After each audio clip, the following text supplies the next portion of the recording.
Change begins from within. As easy as it is to look outside of ourselves and want the world to change, the truth is, it never will if we remain the same. This podcast was created for changemakers like you who want more love and connection in your community. Today, you are going to hear stories that will inspire you and also challenge you to be the change. We are going to go deep, my friend. So take a deep breath and settle in. My name is Emilia Tamburini. Welcome to the Circle of Change.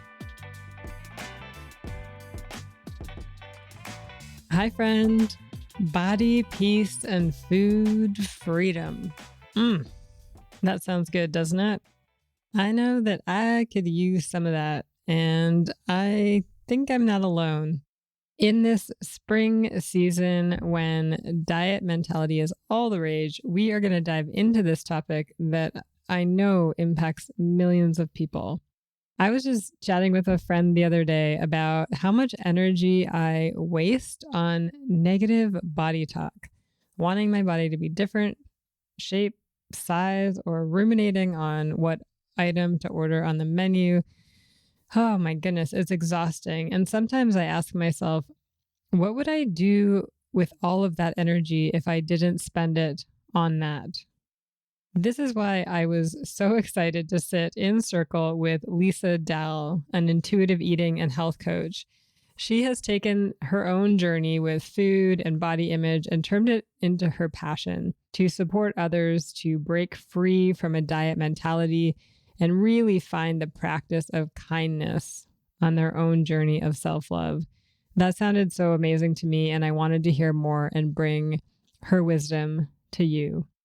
Now, you might be wondering, well, what does this have to do with being the change? Well, I think there are actually many reasons. This journey, as we will hear today, relates to getting to know ourselves and really blocking out the noise and trusting our intuition, a key characteristic of the change maker. This is also a journey of self-love. And when we love and accept ourselves more, when we heal stories that remove us from living life fully and completely, we get to share more loving energy with the world. And that is powerful. So here's what's in this episode for you. We start with a warning message to hear before you sign up for any spring Beachbody program. Whoops, that was too late for me, but I hope you can hear it. We get into the 10 principles of intuitive eating that restore your natural relationship with food, how satisfaction plays into food freedom and why it's so important on this journey. Lisa shares a really powerful story about healing intergenerational food stories, starting with the conversations you're having with your kids. And there's a special message she leaves us with for anyone struggling with ongoing dieting patterns. I know I needed to hear the message, and I hope you do too, or somebody that you love does. So let me introduce you to Lisa. Lisa Dahl Wellness delivers a premier intuitive eating program called Body Peace and Food Freedom.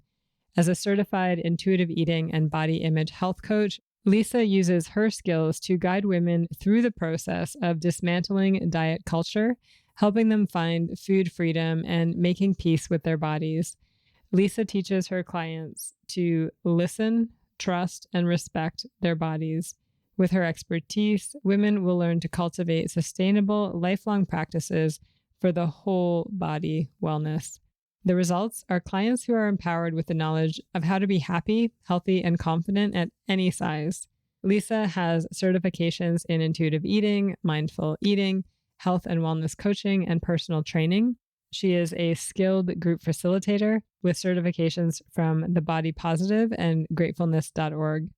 Lisa has a coaching philosophy that teaches women how to ditch the diet and focus on progress, not perfection. Now, this is a conversation for any gender identity and any age. So if you do have somebody in your life that you know struggles with this cyclical dieting and body image, please share this episode with them. Welcome to Circle. Lisa, it's so great to have you here in Circle with us. Thanks for being here. Thank you for having me. I'm excited to dig into our conversation. We've been talking about this for a while. Yeah, me too. Me too. I love that we share a love of food and wellness and also a desire to get our messages out there. I think we both spoke at the Voices of Women Summit just this past month. We did. It was a great experience. And I'm always so grateful to have a platform to be able to share my voice and to be able to support women and let them know that they do have choices on how they can have a relationship with food in their body. Mm, yeah, it's so, so important. I personally am really eager for this conversation. Um, as a former competitive athlete and a kid who heard a lot of messages about the importance of looking good, I am uncovering more and more of my own relationship with food and body image on this journey of getting to know myself. So from that level, I'm really curious about what we will uncover today. And I also know that I am not alone, obviously, in this journey. And my hope is that the person listening right now gains the insight that they need to let go of something they might be holding on to, or that one nugget that will help them find a bit more freedom to celebrate their beautiful selves. And you hit on so many points in that, our stories. This is what it was like when I was growing up. These are the things that I'm discovering, and it's about how do we unpack those bags, and not about what you did, what's happened to you, who helped pack those bags, and now you have the opportunity to change your story, that it doesn't have to stay in the past, that you get to rewrite or create how you want to have that relationship. And if you are listening to this and you have a challenging body story, you are not alone at all. And the more that we talk about it, my wish is the less guilt and shame that goes along with the conversation. Yeah, beautiful, beautiful. Thank you. Well, with that, I want to open the circle up with a poem. And this is our opportunity to really settle in, to get present, to transition from whatever it is we were doing to this important conversation right now. So I encourage you, the listener, and Lisa, feel free to join in. If you want to close your eyes, feel free, but take a deep breath in through your nose and let it all out. Take one more deep breath in and invite yourself to be open to what it is you are here to receive today in this divine conversation. I'm going to read us a poem. Feel free to keep your eyes closed if you would like. This poem is by Young Pueblo from his book Inward. As her love grew, her ability to feel the unseen and listen to the wisdom of the eternal strengthened. The walk on the path to freedom had changed her. Though she still experienced times of difficult release, the feeling of unity remained ever present in her body. Now that she lived her life in the grassy field between mortality and the infinite, she could feel that the space in her heart was the same as the heart of the earth and the heart of the universe. I love this poem. When I came across it, it reminded me of the work that you're up to, because I do feel from my outside perspective that you're really helping us people tap into that universal wisdom that is always there guiding us, that we have in so many ways been conditioned to ignore. Some of the words remind me, because the name of what part of my work is to help women find body peace and food freedom. And the words were like, relating to that freedom, finding space. And that's what it's about, is finding your space, your path, learning to understand who you are and what your relationship to things are. And with me, it's about your body and food. And it really, pertains to everything, to be able to connect yourself to whatever it is that you value, or to discover your values and what is important to you. Yeah. Oh, I love the holistic nature of what you're speaking of right now and the work you do. Speaking of holistic, I would love for the listener to get to know you a little bit more.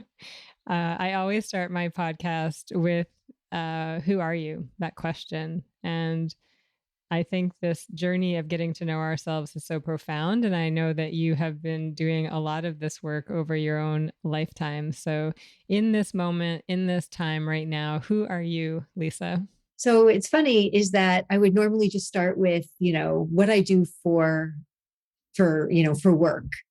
What actually came to mind was, I am a mom. I am a partner with an amazing man who I've been with for 11 years. I have a 15-month-old puppy who has become our new baby and has brought us so much joy because my kids are grown. I have a 29-year-old daughter and a 25-year-old son, and my partner and I do not have kids together. And our puppy Evie has been our baby, and it has been so amazing to share her and create our community there, as well as, my kids are part of it, but this one is ours, and everyone else comes in from the outside.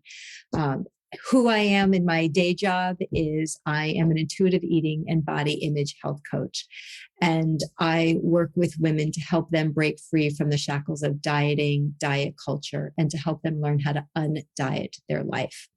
So it's really learning how to break away from those diet rules and to learn that you can be the expert on yourself, and that you have the ability to learn to listen, trust, and respect your body, and that you can be happy, healthy, and confident at any size. So I work as 100% weight inclusive, no weighing of food, no weighing of bodies. So you cannot fail this program. So if you are somebody who's listening and said, well, I've tried this program, I've done this, I've done that, you cannot fail this. It is about a practice, and it is learning to be kind to yourself and really being open to discovering your relationship to food and body, and to heal that your body isn't a project that needs to be fixed. You are not broken. So my message is really about, I help women heal their relationship to food and body through the practice of intuitive and mindful eating. That's beautiful. Especially, I love this message at this time of year. We were speaking a little bit before we started recording about spring and all the messaging that is so prevalent right now in terms of, um, yeah, getting our bodies ready for the summer season or whatever that happens to look like. I think you, how did you word it actually? It is, I don't know that I can say it for verbatim, but the spring diet season is coming. It is reliving New Year's Day all over again with the resolution. And the diet industry, health coaches, everybody's coming at you, telling you how to get your beach body, how to do this in, 6 weeks, 12 weeks. There's still time. And it doesn't have to be this way. It's like they're preying on your insecurities. They are preying on the fact that you continue to have the same body that you have year after year, because our bodies aren't projects. And when we get off of that diet roller coaster, we learn to have a better relationship to food in our body. And it's not about restriction, deprivation, and rules. It is about learning to feed and nourish yourself that makes you feel good at that moment in time. So I'm starting to cringe as I'm looking around and I'm just seeing all those ads that are coming at you and telling you that your body is not good enough and you are not enough. I'm here to tell you that whatever body you are in, you are enough, and that you need to be healed and not fixed. I love that.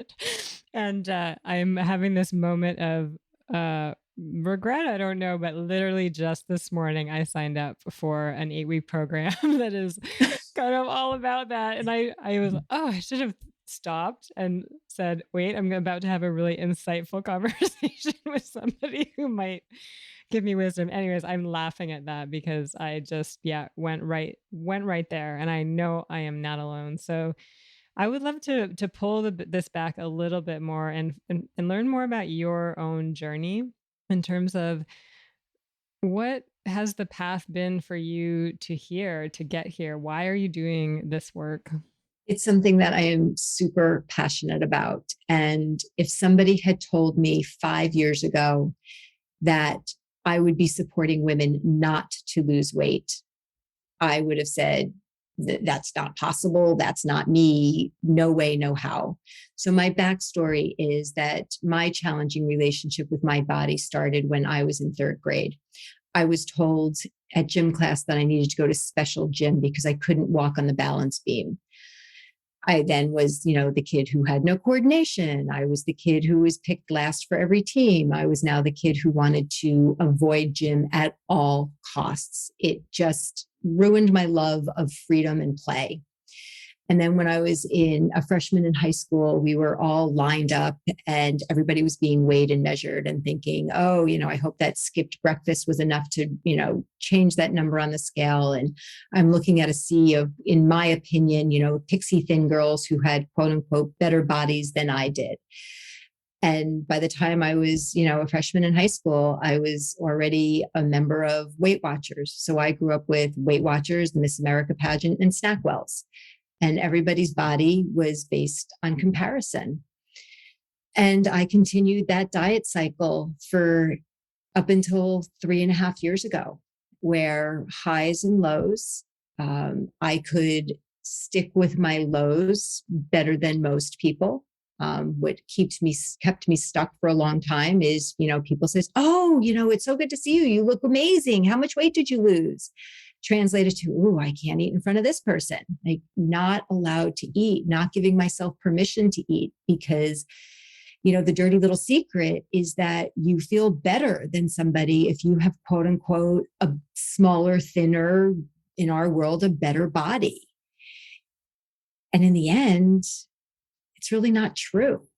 Like, all it is those messages that I received that made me think that I was true. So if I couldn't be the best at something else, I could certainly stay small until I couldn't.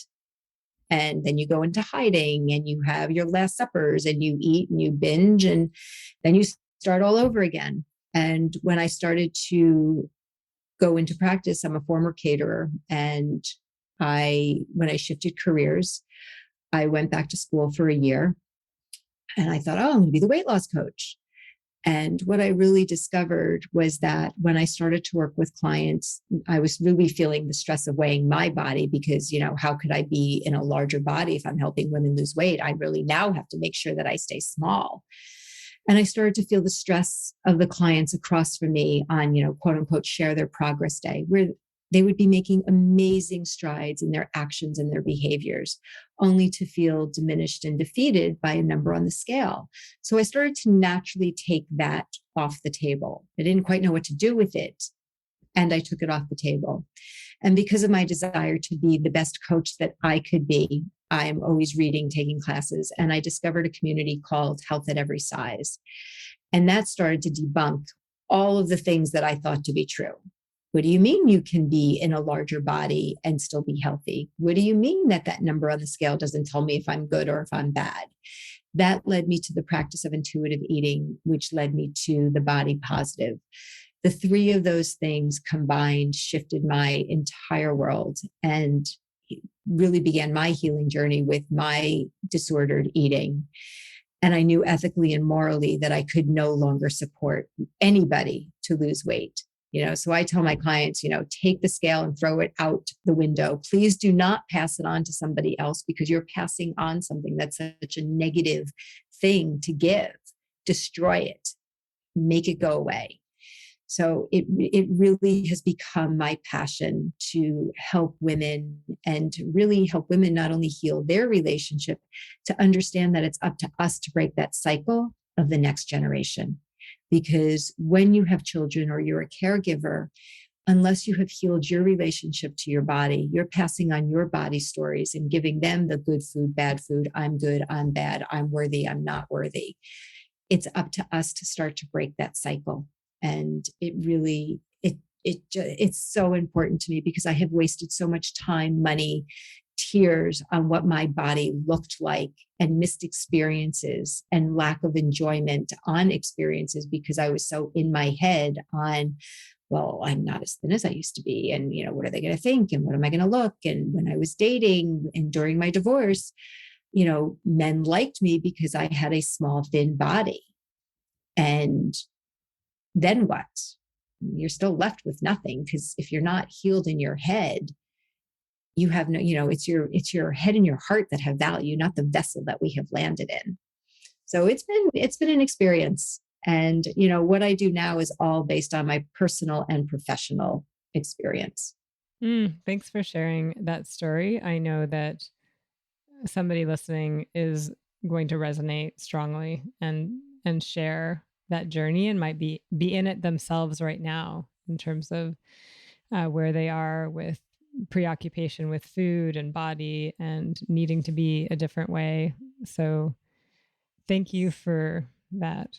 And what's interesting is I have been with my partner for 11 years. And when we first, he tells the story when we first started dating, he said, well, you were so little, I didn't know. He's like, I was worried about you because I was borderline on crossing over that edge to an eating disorder. And, I'm in a bigger body than I am now. I still have thin privilege. I'm still in a small body, but bigger than what I have been comfortable with for many years.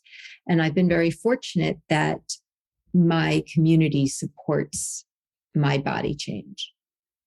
So it's not easy every day. I'm no different than anybody else. I just know where to go to on how to make sure I don't go down that rabbit hole, because I really believe to my core that I am much healthier mind, body, spirit than I was in my thinner, smaller body. Yeah. I would love to get more into that in terms of the things that you go to. But first, I want to hear more about this word intuitive, because intuition, it's a lovely word and it's a very powerful word. And I'm not sure people get it all the time. And so, what does that word mean? What does intuition mean to you? So it's a great question. And, intuition is allowing yourself to believe that you are the expert. And with the practice of intuitive eating, it brings you to being the expert on yourself. So intuitive eating is based on 10 principles. We're not talking rules. We're not talking restrictions. It's guiding principles to help you heal. So you're not on again, off again. It is about a practice. And with practice, think about practicing the piano. How many times do you make a mistake and you do a do-over? Every eating experience, every opportunity, you get a do-over. That's it. And the principles are all about learning how to listen, trust, and respect your body. So first principle is rejecting the diet mentality. And that's really recognizing all the rhetoric that we have been taught to be true about dieting, diet culture, thinner bodies or better bodies. It's a social justice issue. How do we make all bodies, all colors, all nationalities, ethnicity, and, I do not claim to be the expert in those fields. And weight is definitely part of that component.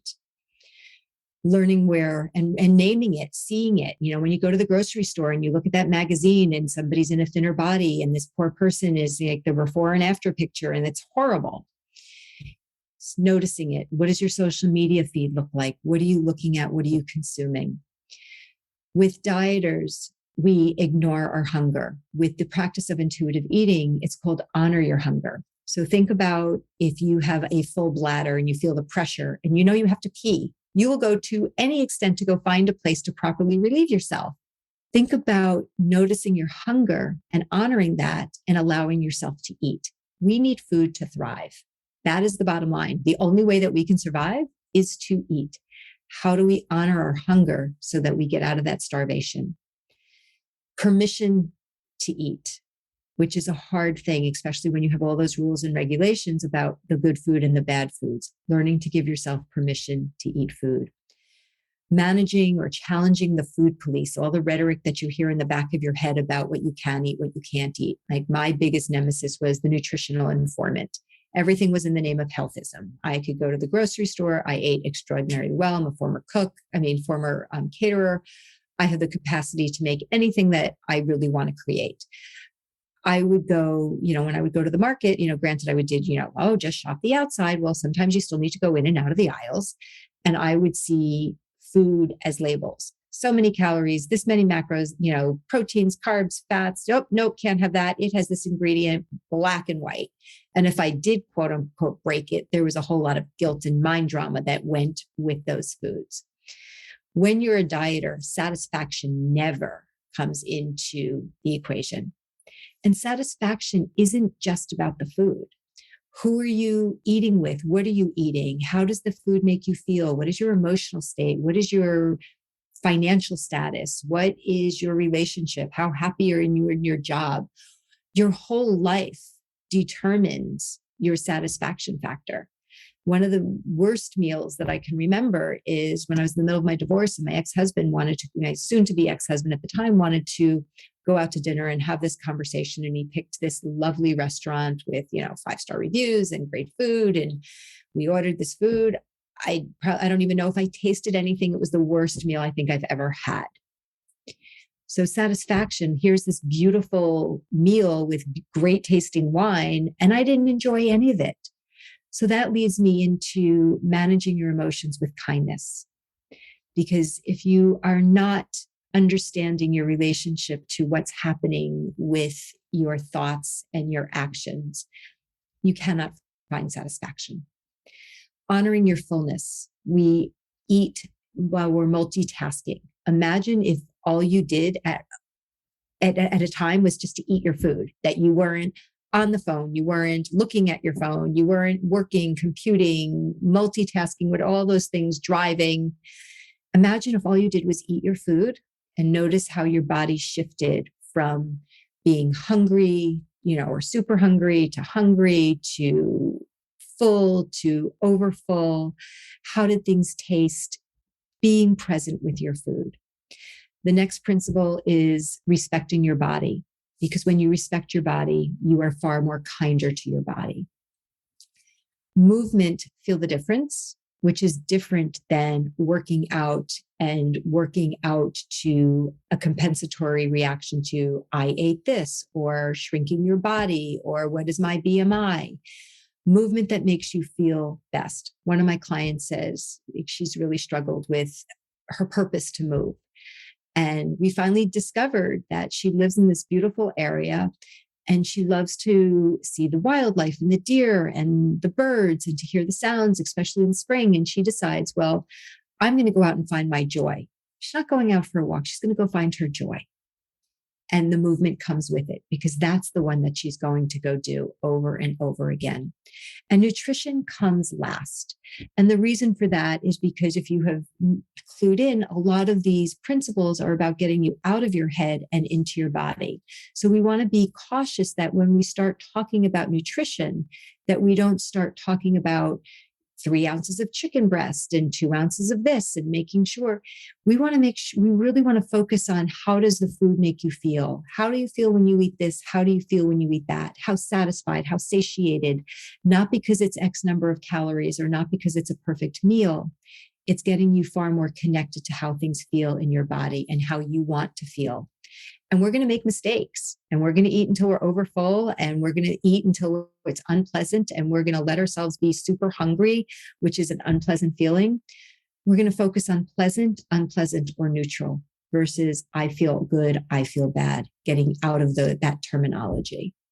These steps are beautiful. And I love how they are helping people root back into their body to build that relationship with it that has been so externally, like, I feel like I'll speak for myself, like I build a relationship with the information coming in and what I'm supposed to be doing and how I'm supposed to look and all of that stuff and what I'm supposed to be eating versus, what is my body? How do I honor my body and love it and go on this journey with the utmost compassion that I possibly can? And we're all born intuitive eaters. Mm. It's helping people go back to the basics. we have tamped it down. If you have children or a caregiver, or if you've ever watched somebody with a baby or a child, and the baby cries, and the first thing we do is pick them up, comfort, and either offer the breast or a bottle. And then the baby settles and is comforted and satiated and full, and the baby pulls away from the nipple or detaches from the breast, and they know best. Then comes the mom or the caregiver, because we really know best. And I'm so guilty of this one, was that I always wanted to make sure that my baby had enough because I was nursing. How would I know? So I always would be like, trying to get them to latch on again and to make sure that they were topped off, because, maybe they'll sleep better. Maybe, I don't want my baby to be hungry. I want to be a good mom. How do we give that trust to our babies? And how do we let our children have a bellyache occasionally so that they can learn, when I do this, this doesn't feel good. Mom is there to say, tell me how do you feel? Not good for you, I told you so. More about, here is a learning experience that if you had 2 cookies or 4 cookies, you felt great. When you had a dozen cookies, I noticed that you're bent over and your tummy doesn't feel so good, or your head hurts, or whatever it is. And helping them understand the correlation. They weren't good or bad. The cookies weren't good or bad. It's helping them self-regulate. And we take that away from our children. Many of us do. That we know better, and we put our food stories and create their food stories. And then the cycle continues. How do we, it's up to us to break that chain. And, one of the best examples that I could give, and I'm very liberal and my kids are grown, 29 and 25. I took the approach that I would much rather have my kids be drinking and making their mistakes in my house than going off to college for that very first year and getting drunk and being with a bunch of kids who aren't going to take care of them. So that they probably still did that. Doesn't mean that it was perfect. At least they had some experience and boundary and understanding, so that it was a choice, but at least it wasn't the first time that they had to make that choice. So it's hard. We want to just keep our kids safe. And it's also our responsibility to help them discover their relationship, to help foster a natural relationship to food and body. Yes. And I love that you take that intergenerational approach, that this is for us in this moment to experience more joy and freedom. And there's a real opportunity here to heal across generations. That feels very meaningful and powerful, and even adds motivation to when people might not want to, uh, you know, whatever, do the thing that would actually make them feel good. That coming back to that feels very grounding. And to say, if you have disordered eating patterns or you struggle with an eating disorder, to feel comfortable with time and practice to own that, and to share that information with your children, so that they, that it's your body story. And, just using the words that, I recognize this is what's happening, and I'm working to heal my relationship because it's going to be better for me. And I want to set that example of how, it could be better for you. So changing that language, and it opens up communication and gets out of that guilt and that shame. I do not work with women who have eating disorders. I work with disordered eating. So it's also a very different conversation. And I always want to clarify that, eating disorders are not my area of expertise. So there might be a person listening right now who's really struggling with food addiction, or with some of those thoughts that you initially brought up. I've tried all these things before. This isn't going to work. What is in your heart right now to tell that person in this moment? That you are not alone, that you are not you are not broken, you don't need to be fixed, that you need somebody to support you, not to hold you accountable, that somebody to walk by your side to help you discover your path and your next steps. This is not about, I'm begging you, do not sign up for something and somebody's going to beat you into submission. You've already done that. You've been there. It hasn't worked. it's not about trying and being better and you're going to do it harder and all of those things. Perhaps it's time to try something different that brings kindness and compassion into your journey versus being held accountable, because there's a big difference between support and accountability. Helping you discover your best path. It's not my journey, it's your journey. I can't tell you when you're going to be ready to do this. I can help you practice and discover, and to do it with kindness and compassion. Beautiful. What has been one of the greatest gifts that you've received from doing this work yourself or doing it with others? One of unsolicited comments on their journey. And the one that stands out most recently for me is that one of the women who I work with in my Body, Peace, and Food Freedom program, she said, it's really about the journey and not the destination. And she nailed it, because it is about your day-to-day actions and behaviors. Because as soon as you put a destination, the destination is usually a number on the scale. I don't want to know about that number. I don't even want you to know about that number, because that number doesn't exist. It is about, how do you feel day to day? It is your actions and your behaviors. What are you noticing? What are you aware of? And that these things that they're learning are life-changing, that it really, like the name Body, Peace, and Food Freedom is really what they are discovering. And the name is very purposeful and intentional. So tell us about that. Do you have an upcoming program that is on its way? Yes. So I work with my clients one-on-one, and everything is, no matter where you are in the world or listening, everything is through Zoom, which is amazing today. And then I have my 6-month program called Body, Peace, and Food Freedom. And I offer it several times a year. So depending on when you're listening to this, my next program is starting May 25th of 2022. And what I love about that program is that it is one-on-one coaching with a small group experience. So the group part is about connection, community, and education. So we meet once a week as a group, and really it's, as I just said, it's connection, community, and education. We really dive into the 5 pillars that I work with, which is intuitive eating, mindful eating, health at every size, non-judgmental self-awareness, and self-compassion. And then every other week we dive into what's happening with you for deep dive coaching. And I always have available my free 5-day mindful eating experience. So for those of you that are like, kind of like, this sounds really out there, like I'm not quite sure what to do with all this information, because it is new and it is exciting and frightening at the same time. So I get that. So I have a free 5-day mindful eating experience, which is a series of 5 emails that you will get each day for 5 days. And it has a very short video, and you can dip your toes into mindful eating. One of the questions I always get that I find it very important to share is, will I lose weight? And the honest answer is, I have no idea if you're going to lose weight, gain weight, or stay the same. I don't know where you are in your diet cycle, if you are binging, restricting, what your food security or insecurity has been, your relationships, all of these things. It is about whole body health. And I work with you to help get rid of that goal of whether you are going to gain, lose, or stay the same, because you are so much greater than that number on the scale.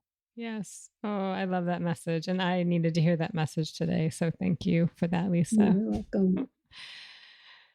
Ultimately, Circle of Change is an opportunity for other change makers out there to learn about the various ways they can step into being the change in the world, whatever that means to them. And it's a question I love to ask all guests that come join us in Circle.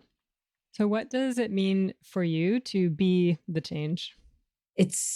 I think it's really about living my life in what I'm talking about. That in order to be the change, I have to be part of the change. I don't just teach this, I live this every day. And I am no different than any of you. There's days that I struggle. And fortunately, I have the experience and know where to go, so that when I do look in the mirror in the days like, my belly's not quite as flat as it used to be, that I don't run and hide anymore and think like, oh no, like I can't eat all day. I know how to bring that voice that says, it is okay. Our bodies change. You are 56 years old.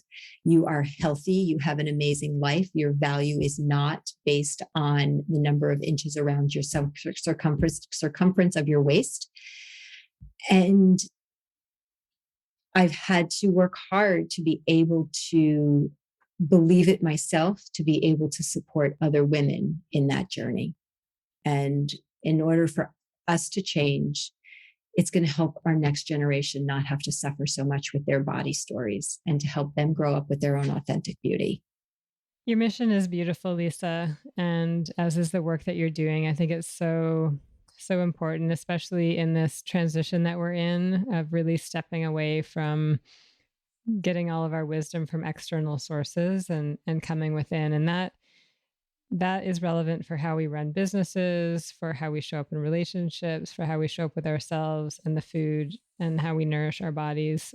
And I'm so grateful to you for really taking your journey and turning that into your passion to support this generation and generations to come. So thank you so much. I appreciate you. Well, thank you. And it's just been lovely to speak to you and to get to know you and to be part of your community. I love to be able to have a platform to share my message and to talk with heart-centered women on really unpacking what we're talking about and getting rid of the guilt and the shame stories that we like. There's so many women that suffer. There's very few women that I know that don't suffer with their body story, and where did it come from, and how do we unpack and make peace with it all. Yes to that. Yes to you. Thank you. You are welcome. I'm now passing the talking piece to you. If you feel called to put your voice in the circle, please head to humconsulting.ca/podcast and share your story there. I cannot wait to hear what has come up for you as you have listened to what has been shared here today. I wish you love and joy beyond your wildest imagination. Thank you so much for being here in the Circle of Change. I also want to express my gratitude to the following peeps. Circle of Change is recorded on Lekwungen territories, and I am so grateful to live on this land. Our opening and closing music was created by the talented E-Roll Beats. You can find his creations at erollbeats.com. And special thanks to my coach, Mary Chan of Organized Sound Productions, for bringing this podcast to life. Until next time, ciao.